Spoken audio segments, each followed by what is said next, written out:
The Adventures of Mark Twain by Huckleberry Finn, with considerable help from Burleigh and Bear Blitt.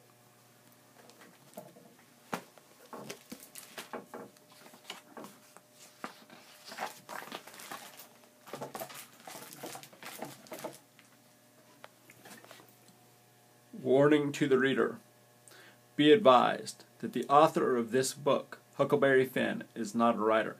In fact, he almost never went to school, and as far as we know, he has never written another book. Mr. Finn is, well, a boy, after all. That is why this story contains some strange ways of speaking and spelling. It's the way many children, and grown-ups, spoke and spelled a long time ago in America. The editors of this book felt it might help readers if they were prepared for some of the special ways Mr. Finn speaks. For instance, Mr. Finn almost always uses the word ain't when we say isn't or is not or have not. Furthermore, Mr. Finn often leaves out the letter G at the ends of words. For example, he says watchin' when he means watching. Mr. Finn uses old-fashioned words as well, like I reckon instead of I think. Sometimes he uses whole expressions that may make you stop and wonder. He'll say poke a shovel into when he means to be nosy about or interested in something, or there weren't much sand in his craw when he means that someone doesn't want to do something. But trust us, you can figure them all out, even if you have to stop here or there, and along the way you'll get the real Mark Twain story. The story of one of America's greatest writers is told to you by, yes, his most famous character.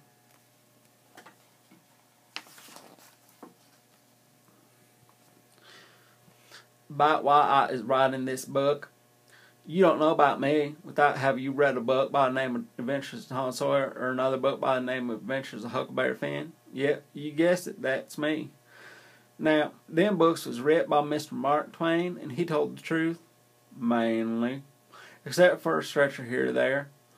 But what about Mark Twain his own self? I ain't no highfalutin talker, but I suppose I know about him as well as about anyone. Better than most, I reckon.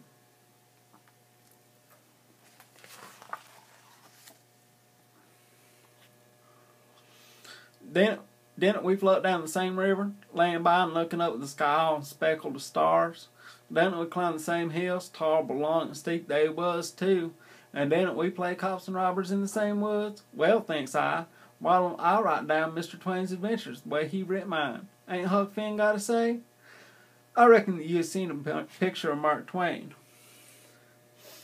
That's him over yonder, when he was an old feller.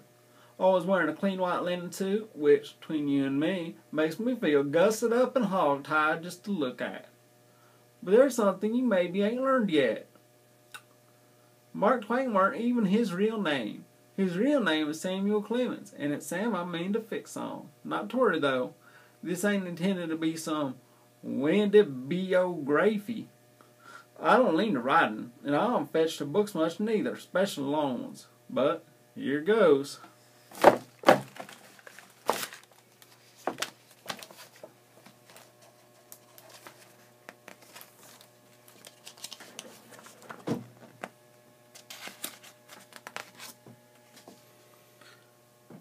About when Sam was a boy.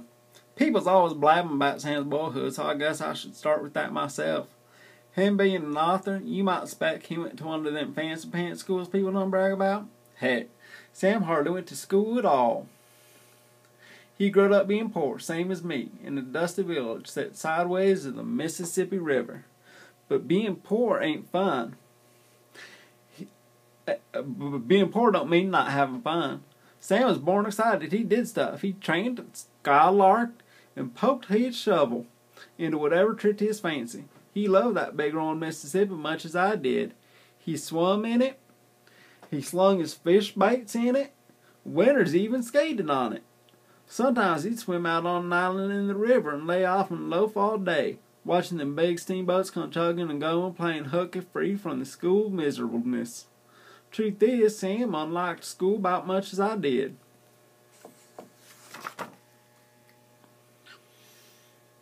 Sometimes him and his pals climb on up to a big cave near the town. They powwow being outlaws like Robin Hood. Sam put this into his book about me and Tom Sawyer, and it's all true. That cave was mighty dark and deep. Yep, they was choice times. Sam pretty much went the whole hog and did what he pleased. Free as a jay, looking out sharp for fun. But things about to change. 'Cause Sam's pap up and died, and that's when Sam was just 11.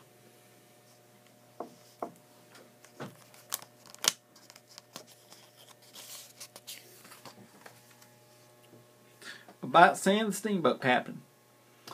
This was a hardship on Sam for sure. Boon times is over, and he had to quick become a man. I disremember exactly when, but after a long spell, Sam's old love of the river came back in spades. He'd always had a hankering to run one of them big steamboats. When he was just a little older than me, he paid old riverboat captain to teach him the ropes. It weren't easy neither. Steamboating ain't something in a saphead can get the hang of. The river's full of bends and snags and fast currents. Sam said the Mississippi was like a book, with a new story to tell every day.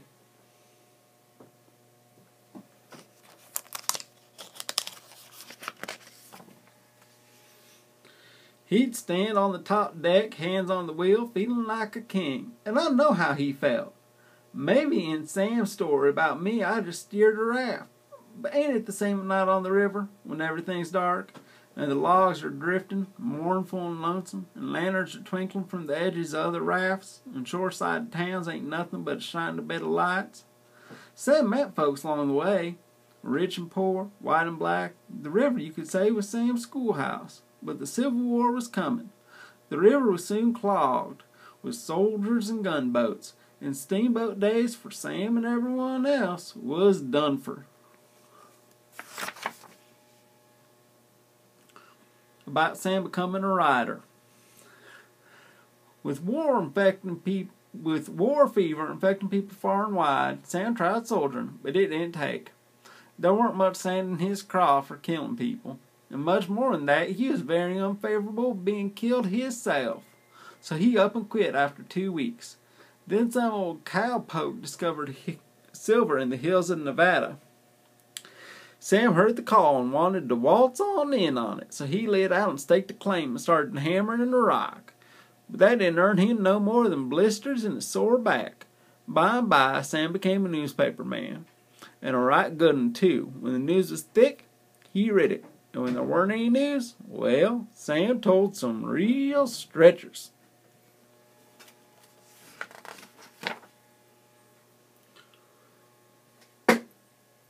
One time, he called a gunslinger a name and got himself challenged to a duel, from which he had to skedaddle pretty lively out of town to save his skin. But them stretchers and stories were slowly making Sam into an honest-to-goodness writer.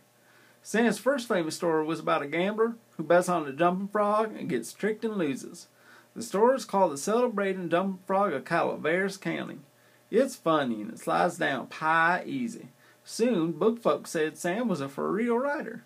That's when he tried out a new name. It was an old riverboat term he liked the gush of. On the river, folks would let down a rope or chain to test the depth of the water, like dropping a stone or something in a hole in the ground to see how deep it was. "Mark Twain," they'd call out when the river was deep enough for the boat to pass. Sam liked the sound of it and took it for his own, and it stuck right nicely, too. Mark Twain.